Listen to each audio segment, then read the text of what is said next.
one of the parts of what you've just learnt today, or one of the components, is online to offline, which is really big. And I've been invited up here today to talk about something that we're doing in the online to offline space, predominantly of O2O commerce.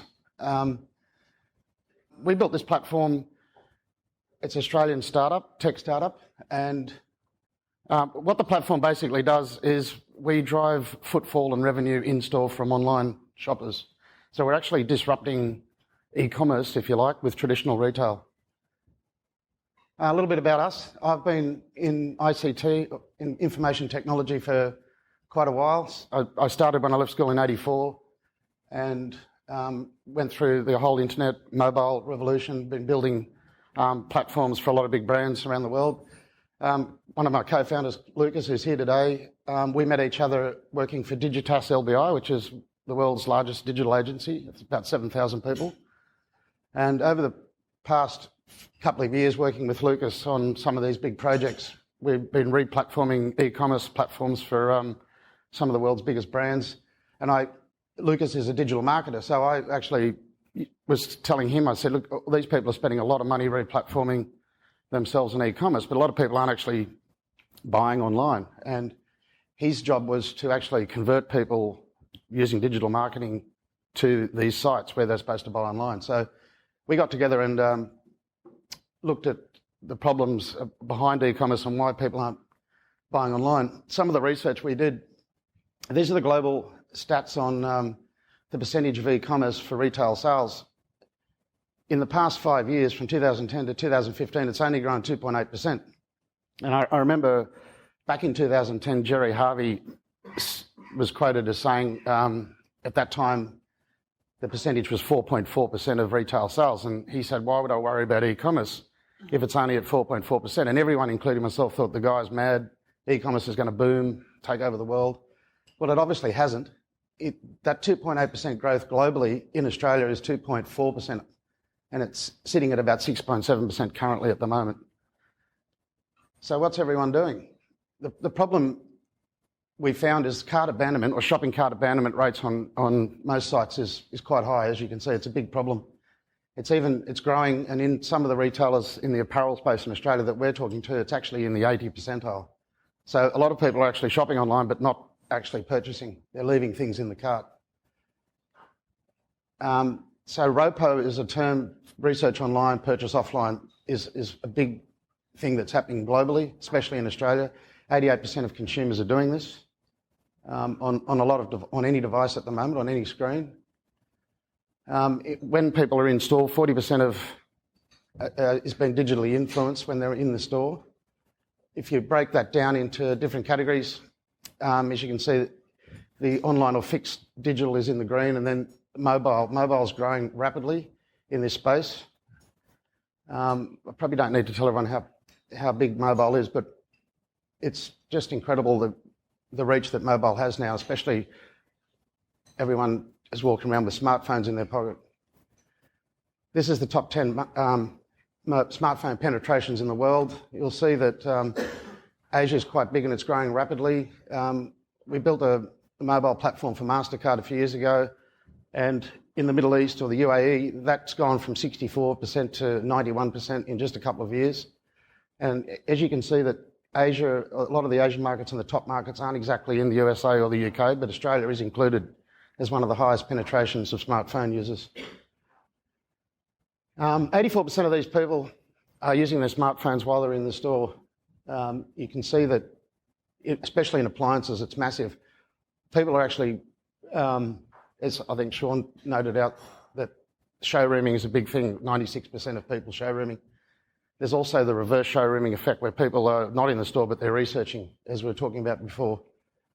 So it's a big opportunity. 15%, this is a Google stat, 15 minutes is the average time people spend on smartphones when they're in a store. This slide here, 65% of consumers want to learn about products. What's actually happening? People are researching products online. When they get to the store, they generally know more about the product than the person who's selling the product in the store. They know all the competition pricing, they know all the features. In some cases, they also know the stock levels in the store. Lucas was telling me a story the other day. He bought one of those wine fridges, and he looked at it online. He found the right one he wanted. He knew the price point, went into the store.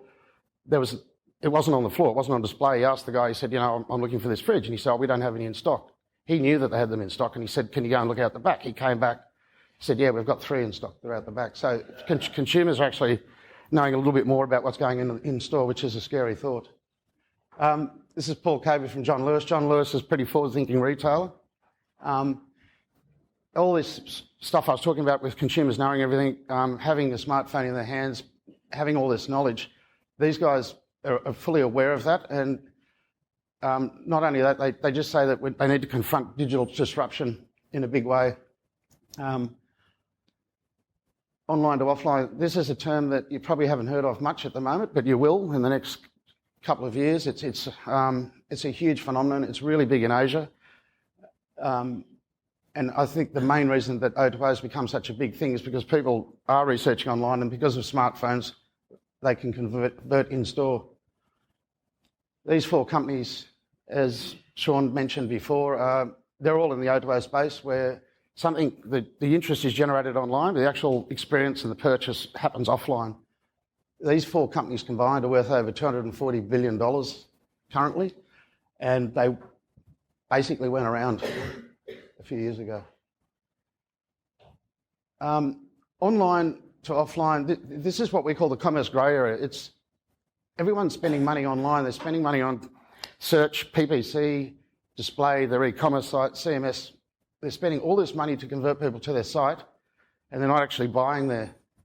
However, the bricks and mortar guys that have online and offline are doing nothing in this area. There's hardly any technology in the store, even though consumers are in the store with smartphones expecting an experience. Where we've built a platform that joins the two together. And the sort of data that we're measuring in here is when people are online, what products they're liking, what stores those people are going into, when they're going into those stores. So we try and capture all that data to join these two together. But why aren't retailers embracing online or in-store technology and joining the two together? I think one of the biggest problems is innovation in Australia. It's a bit slow. A lot of retailers or big companies in Australia still, they'll spend 2 or 3 months, spend about 20 grand, build a business case.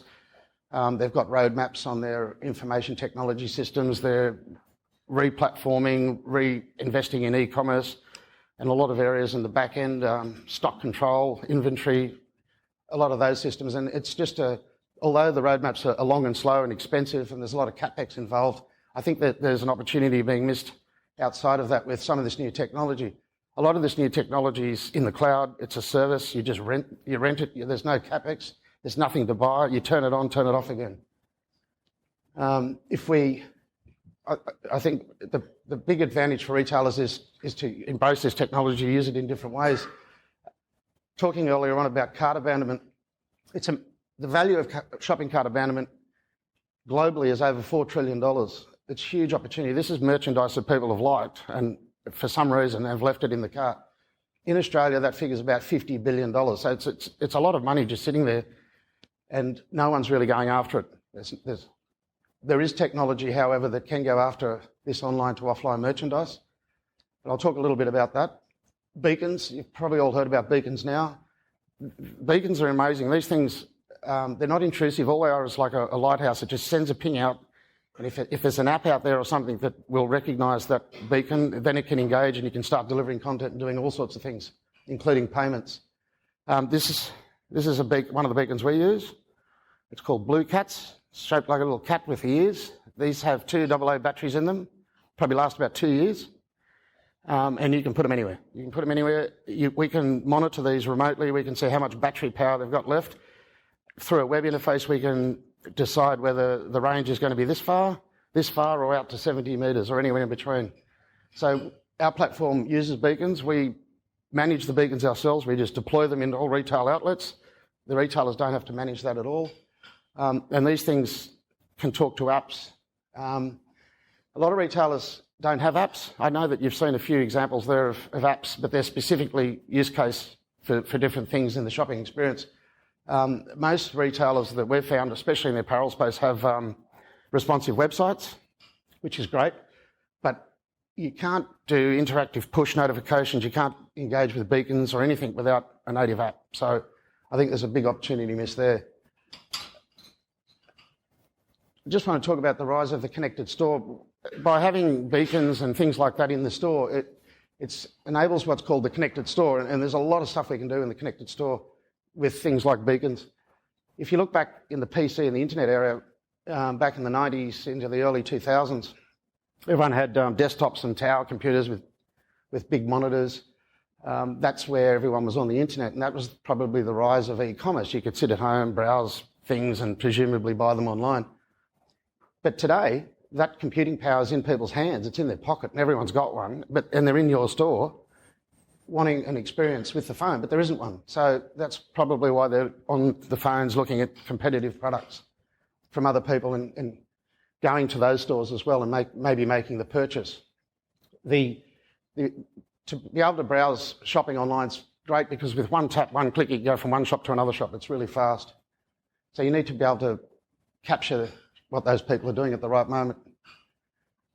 This is Rob Harrison. He's their chief omnichannel officer, right? They've actually got a C-level guy at omnichannel at Macy's. These guys are pretty forward-thinking.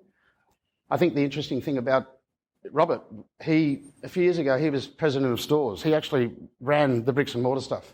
Then he's moved into finance, where he's probably worked out where the value of the customer is. And he knows that probably he's worked out that the value of the customer is someone that's researching online and going into stores, and now he's the omnichannel officer. So it's just a progression of what's actually happening out there. Andy Street from John Lewis again. What he's saying here is that the true value of a customer, it's 3.5 times, but I've seen it higher than that from other studies, is people that shop online and in-store are far more valuable than just someone that's in-store or just online. A lot of the pure plays, our solution actually is for bricks and mortar. We're not a pure play at all. Having said that, in the last couple of years, or the last year alone, some of these big pure players have made announcements of opening stores. Amazon's opening a store in New York, and they're going to open more soon. Shoes of Praise, an Aussie startup, they've started opening stores in Nordstrom in the United States now.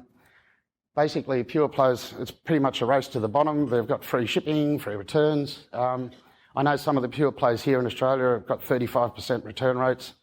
It's very hard for them to make any money, as disruptive as they are.